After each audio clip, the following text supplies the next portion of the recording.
what we really want to do is to incubate new ideas that will shape our policies of tomorrow, to learn from each other's experience. We come from so many different countries. We have different experiences through the pandemic. We have different experiences of responding to climate. We have different journeys on very many different facets of our lives.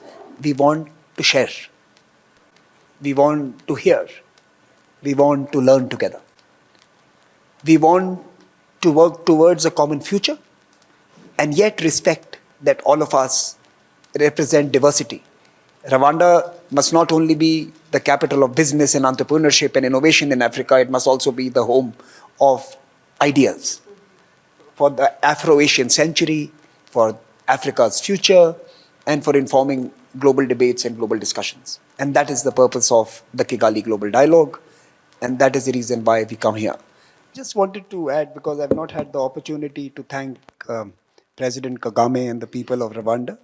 I must share with you that in 2020, we had, actually 2021, we had actually invited His Highness, His Excellency, President Kagame to come and speak at the Raisina Dialogue, to inaugurate it. And of course, then we had the big Delta wave that came and swept through India.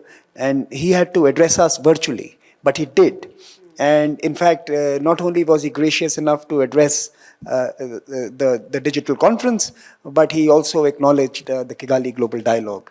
And in some ways, we are also taking forward his vision of building a global conference like the Raisina Dialogue in this country. So thank you very much, President Kagame. If you ever see this, we are very grateful at ORF for you, for your participation and leadership at the dialogue. Good evening, everyone.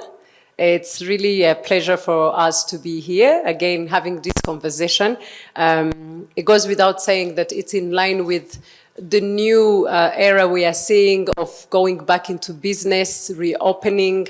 We've seen this from the beginning of last year, as much as our leadership has been doing a lot of effort, even during the pandemic, to open up, to ease business and even conferences and events, despite all the challenges the industry will have been having. For this Kigali Global Dialogue, we've been partners with Samir and the Observer Research Foundation that he heads, and we are happy to see that we are having the second edition coming back to Kigali. It has been quite a challenging time, not only for this particular Kigali Global Dialogue, but even so many events, and it's a reality that affected Rwanda, but also other parts in the world.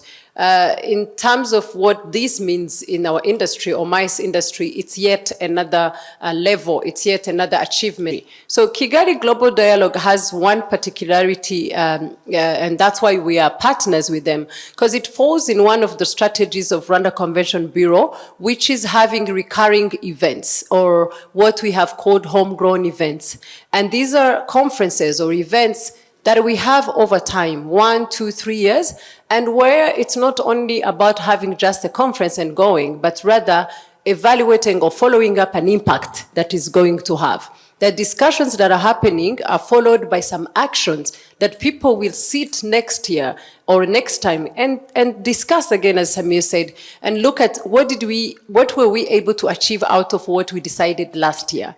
The Kigali Global Dialogue, we have discussed with Samir and agreed that it's going to be a sister of the Raisina Dialogue that happens in New Delhi, and it's such a big dialogue that brings a lot of policymakers, a lot of academics, think tanks, as well as civil society.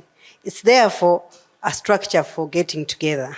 And I think you probably all know that it's embedded in Rwanda's governance processes, that togetherness is the direction to delivery.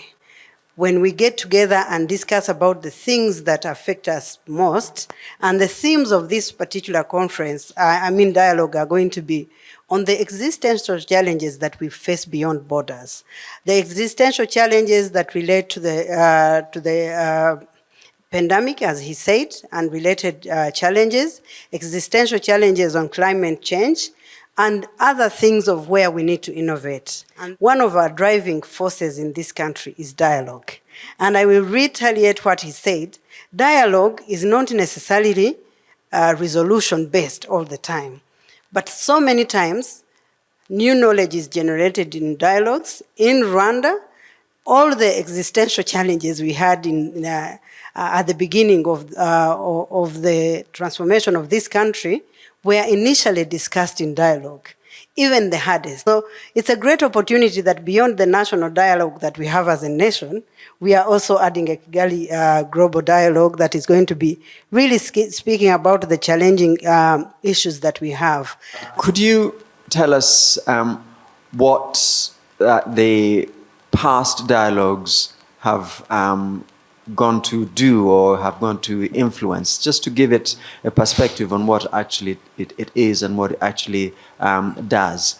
And also slightly on the structure, really, because when one hears about a global dialogue, it's difficult to really get mentally understand what that is going to look like and how it's going to be focused in various parts and various sectors. Thank you very much.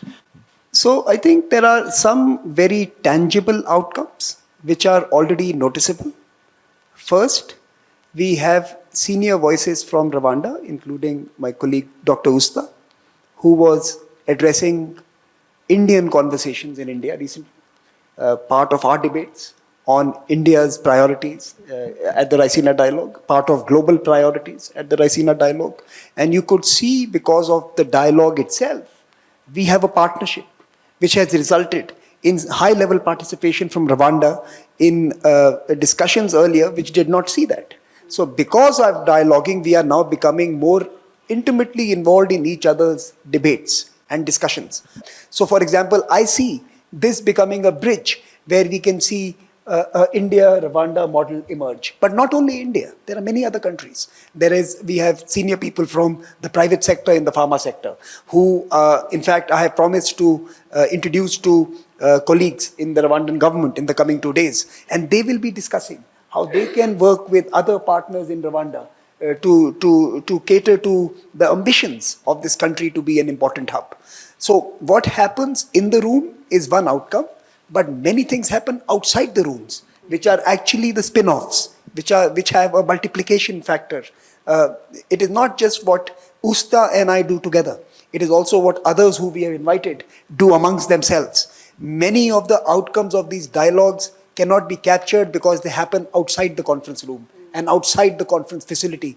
But this is where the idea is given birth. So our job is that of a parent, that we will give the opportunity, we will invest in the possibilities, we will allow for the engagement to take place, and then the partnerships flourishes on its own. So that's one part of it.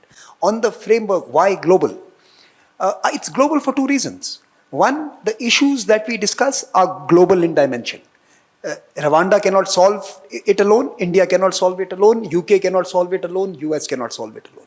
Unless we work together, we cannot respond to climate change. We cannot respond to pandemics as we have learned in the last 2.5 years. We cannot solve the problems of mass deprivation and exclusion. We have to work together to create an inclusive future. So that's one reason why it's called global. But second, look at the voices. We have a filmmaker from Afghanistan who is part of the conference. We have a university professor from Cambridge. We have a gender activist from 5 different countries in Asia, gender activists. We have scientists from India. We have head of bureaucracies of provinces in India who are coming here, not Indian government, the state government. The local government people are also here to share their local experiences with their counterparts. Similarly, we have people from Thailand, and they are working a lot on digital technologies today. They are going to be leading the BIMSTEC. So if you look at the countries, every continent is covered. If you look at the issues, every major issue that the world is grappling with is covered. If you look at the different age categories, we have people as young as 20 and of course as old as me. But we have a whole spectrum of age, of approaches. So that is why it is global.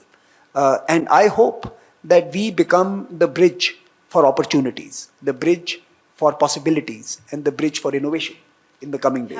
If we can create space to discuss both developed and developing countries to discuss together, not just in a political structure, but in a structure that we are discussing the real issues that affect us and affect our communities, is actually what is global. So I think really it's us realizing as a global community that certain things must be discussed together. And I think the other beauty is, for many times, things that threaten our existence happen in the developed world. So I think it's also very important that we learn that while we have a future that is mostly young than anyone else, while we have so much land to cultivate as an advantage more than anyone else, it's important that on the continent, we also start discussing things that are global. Not the globe to discuss about us, but also on the continent to discuss global challenges, because we are part of this globe.